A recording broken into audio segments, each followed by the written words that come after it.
we're making two flowers that grow on vines from Grandmother's Garden Quilt, the Fuchsia and the Bleeding Heart.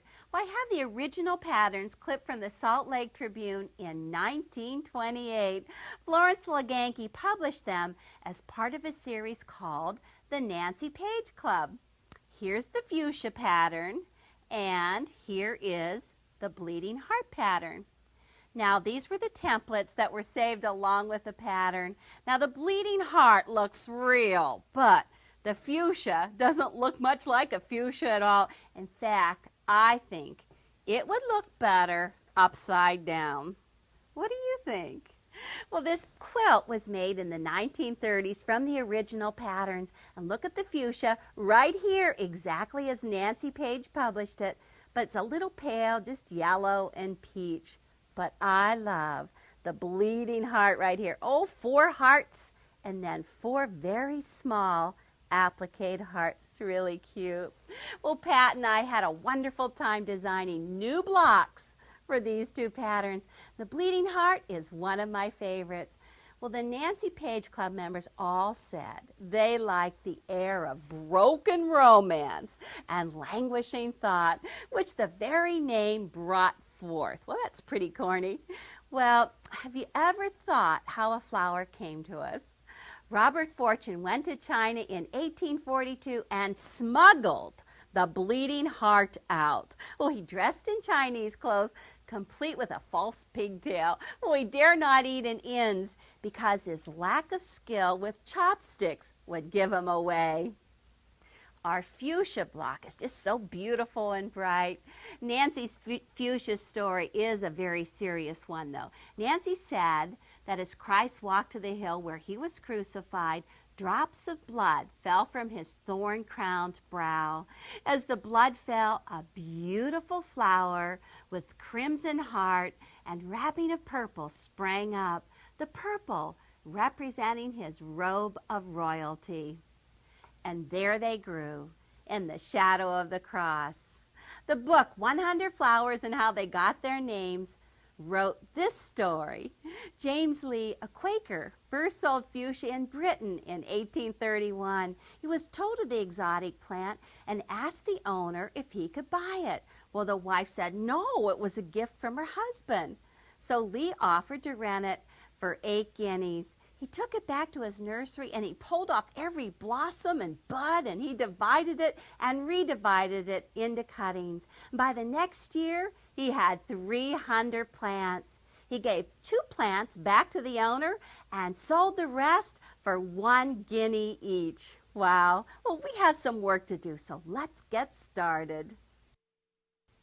I want to show you how to do the chain stitch, the technique used for the vines on both of the flowers. I found an old book from 1955 called Flowers in Color. And right here on the cover, you can see the fuchsia with its trailing vine along here. And notice that the vine is really made up of both red and green. So it gives me a great opportunity to get into my pearl cotton again. Now this is pearl cotton number 3, a little bit fatter. This is pearl cotton number 5. And I have 2 strands of the red to the 1 of the green. And oh, let me just pull it right out of my braid. That is so much fun. See if I can keep these together. Now when you measure, you need to have twice the length of your pearl cotton as the line, plus a few extra inches. I'm going to hold on to that. Now, you need to have your placement sheet for your flower, and this is the placement sheet for the fuchsia. And here is the vine running right along here, and even though the leaves are covering up the vine, we still want to make a continuous line. So you need to have your handle piece. Get your handle piece right on top and line up the handle on the placement sheet with your actual handle. Let me see if I can see the end of that. Got to peek right through that fabric.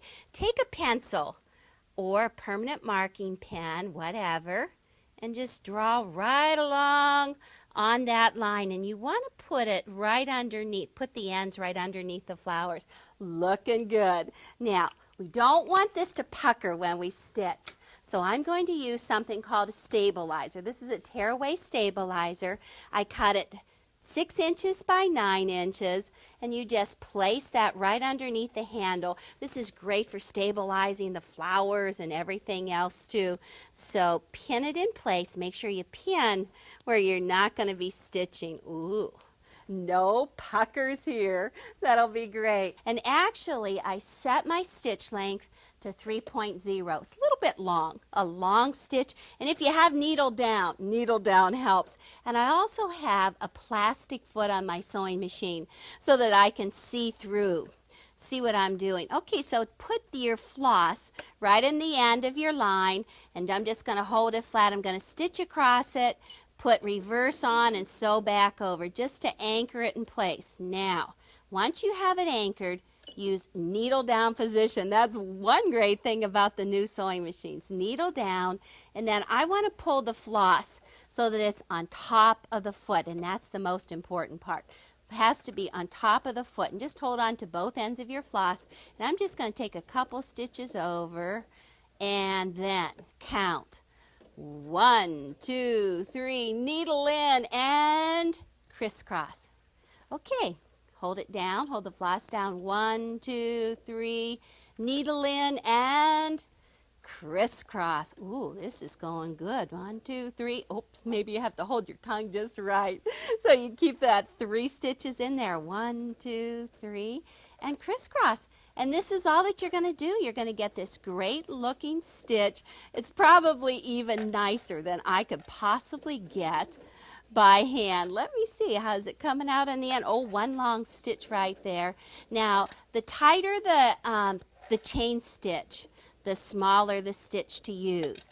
And if you want to have a real open looking chain stitch, you can just use 2 strands of floss. If you look at the one right in front of me, that is for the bleeding heart, and you can see that it's a much more open stitch. Well, I only used 2 strands of floss and went along the line with that, so it's just completely different looking. Let me see, am I nearly down there? Gosh, this looks just like my dad's fuchsia. Just a couple more stitches and I'm going to be right to the end. Now you anchor in the beginning, and then whenever you get to the end, you also just stitch back and forth. Step on the gas, Elle.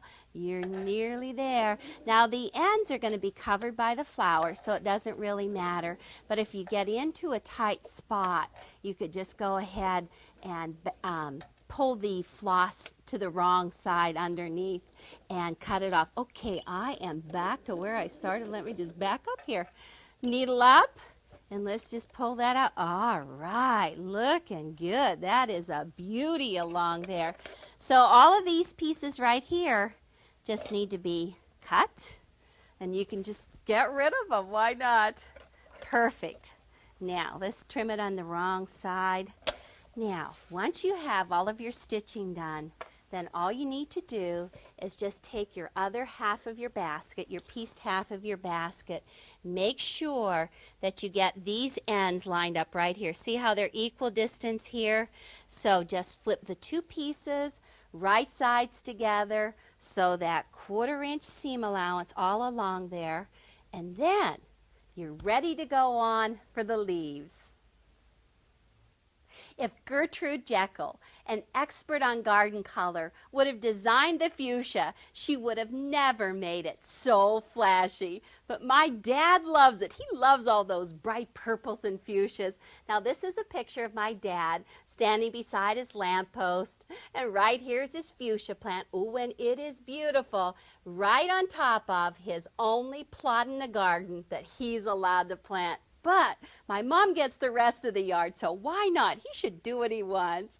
Well, I have a great piece of fuchsia fabric, and it's mottled. It has lights to mediums to darks, all in one piece of fabric, so it's perfect. Besides the fuchsia piece, you need to have 2 purples. You need to have a dark purple plus a very dark purple. They look beautiful together though. Now let's take a look at the dimensional fuchsia. There are 7 different ones. These are the same in the dimensional and in the flat, as well as the 5 leaves. But you can see right here we're going to do a little gathering for that piece. Now, that little dimensional part does take some hand stitching. So I want to show you my flat flower. Now that goes a lot better because it has just the same tops, the same greens, little flat heart underneath. Well, let's take a look at the fusible leaves. There's 5 of them, so you have some variety. Go ahead and use a medium green for 2 of them, and then use a dark green for 3 of them. Now they are actually just sewn on the fusible interfacing. You trim, turn them right side out, right through there, so that the fusing is on the back and all ready to go. Now the top part, the little robe in the dark purple, actually is 2 pieces of fabric placed right sides together here, and we also have the very dark right side together. Now you make a template and you just trace around the template on the fabric and then sew on the line. Now these are just such tiny little guys. You need a really little straw, and you just make a cut right in the back, turn it right side out, and then if you want to, you can go ahead and stuff it and have a little dimension, but you need to have a total of those 7. And oh, you need little straws and little hands to get that done. Now, the flat part of the fuchsia is not quite as tedious. It's actually 2 hearts that are in one piece. This is what you're going to trace in your fusible interfacing. You can see it right here. It's got the little line right down through the middle. So I took one piece a little earlier and just sewed on the line. I used 20 stitches to the inch. Sewed the whole way around there, and you just trim 1/8 inch away. You need to have some little scissors. Oh, let me pick up some speed. Get right around there. Use a very fine needle when you do this step, like a number 70, so that you have a nice clean stitch. Okay, and just take some little clips right in here at the curves. This part right here, you don't need it. Get rid of it. And then with your sharp 4-inch scissors, you can just go ahead and take a nick right in the fusible interfacing. Take your straw, your drinking straw, get that right in there. And then you need to have the ballpoint bodkin. Turn the fabric so that you can just, whoa, did that go in there? Only meant it to go halfway in, and then just go ahead, stick it in on the other side, turn the fabric so that it's on the straw, and then go ahead, run your bodkin around in the inside so that you have that all pushed out. Now this piece, this one shape, is actually enough to make 2 of the flat hearts. So once you get it turned, then you can go back, cut it in half. Actually, you can do it earlier if you want to. But this is what we have here for all of the flat fuchsia. That looks good. Now, I want to show you how to do the dimensional fuchsia. The dimensional one comes from strips that are 2.5 by 3.5. You need to have 7 of them all stacked up, 2.5 by 3.5. And just take them and fold them widthwise like this. Now I already have my 1/4 inch foot in place, and the important thing on this one is that you want to back stitch on the ends because it's so easy to have the ends come out. So just back stitch on one end, sew it through with that 1/4 inch seam, back stitch again, and then how about some good old assembly line sewing? This is the best part. So just take the next one and just line it right behind. Get your train going. Remember to back stitch and keep on. Oh, pedal to the meadow, Elle, until you have them all done. Now I'm going to just take one and I'll show you how to finish it. Okay, let's just cut it off. Take the tube and finger press the seams, and then take them and fold them with the seams right sides together like this. And then once you have that done, got the little tube sitting here. That looks great. Then take your needle and take some thread conditioner. Now I know my needle is around here someplace. And then take a needle with a double strand of thread knotted on the end and just run it right through there.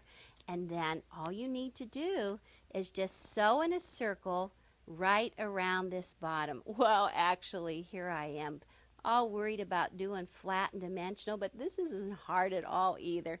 Just gather it. Just like turning it into a little stocking cap. Run that right around there. All right. Then just draw it up tight. And this part right here, it looks like a little bell almost, doesn't it? Go ahead, knot it off, and then you can cut the threads. Now, I want to show you what it looks like when you start putting it on your placement sheet.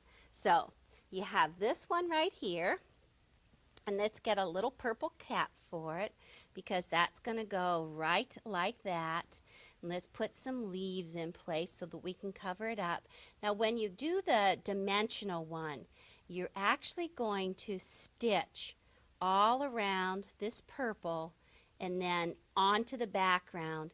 And the only part that you're going to be stitching to this little fuchsia part is just right through here. So we'll go around here and stitch that. So that looks really good. How about let's try one of the flat ones. This goes like this.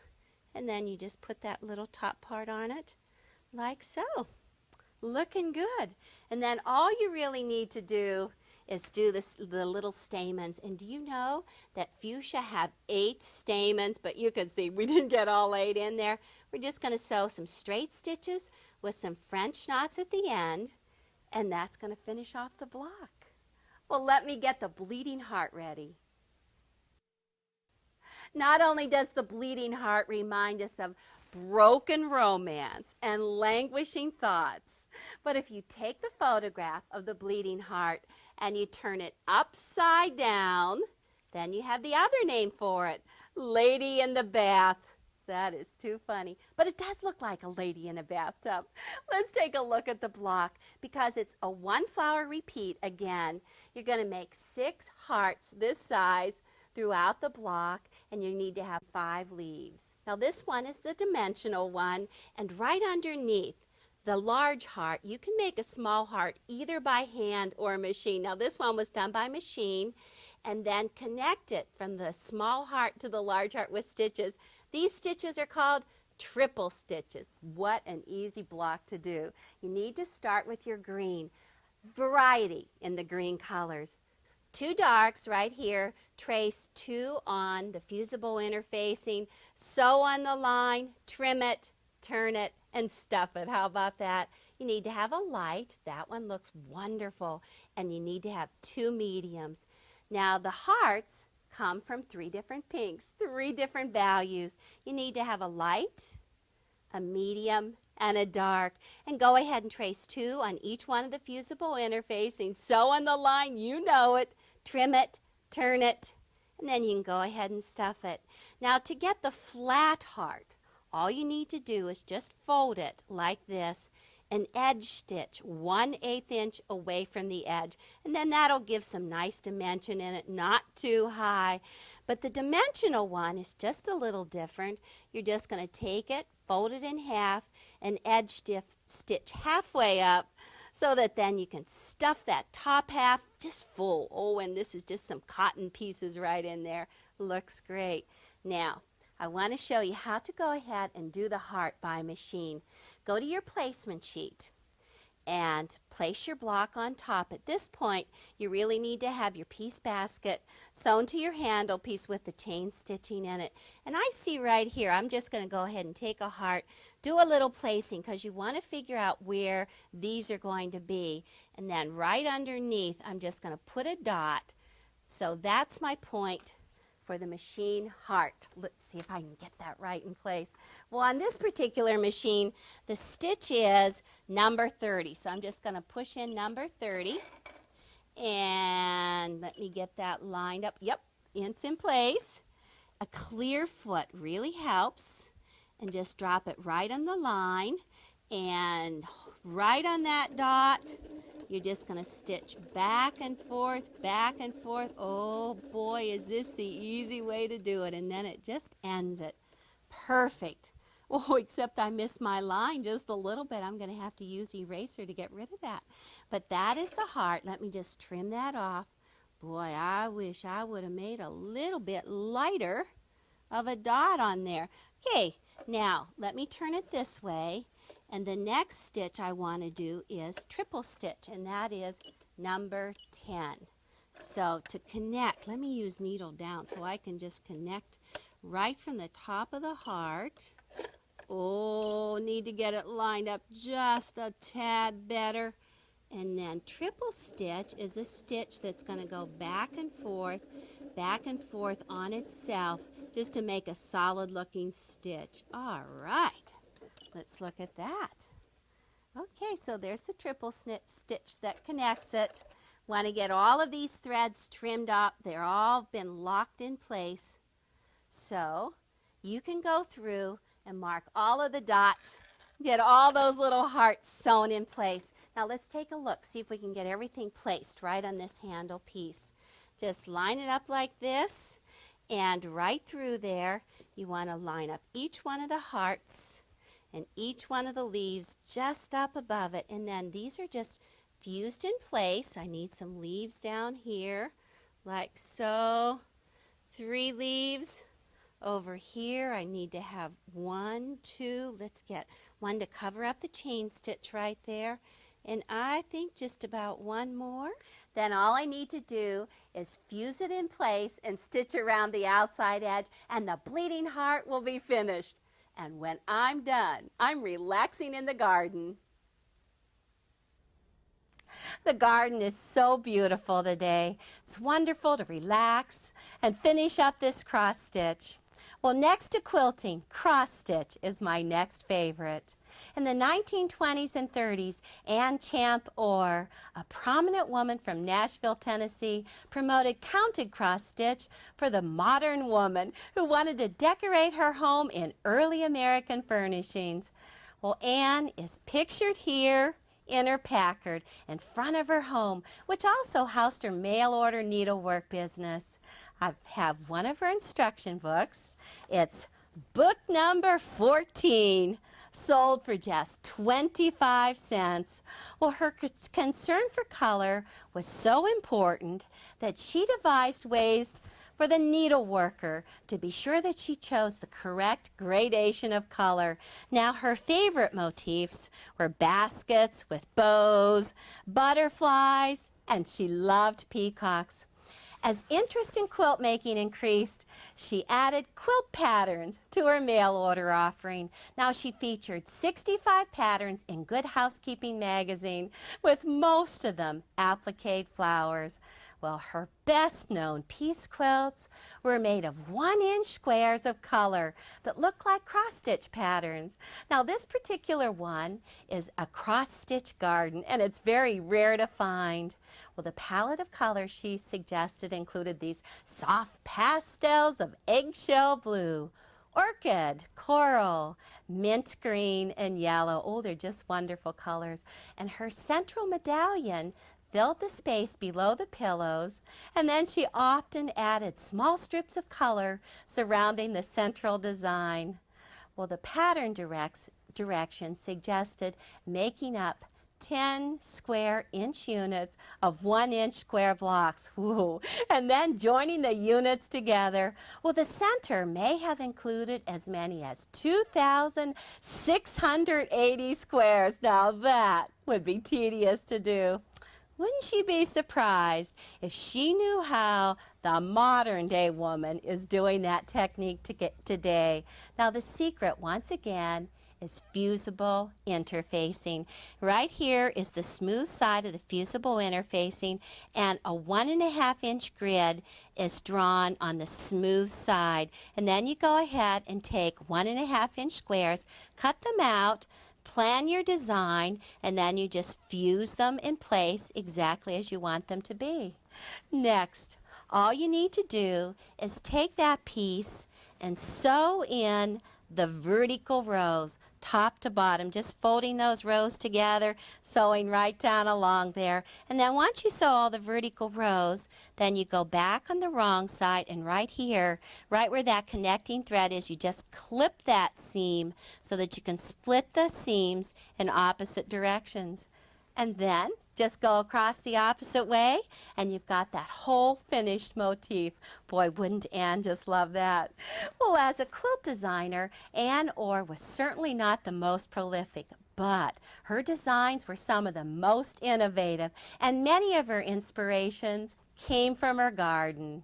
Well, just take a few minutes to relax, enjoy your stitchery, and then start back with a fresh look.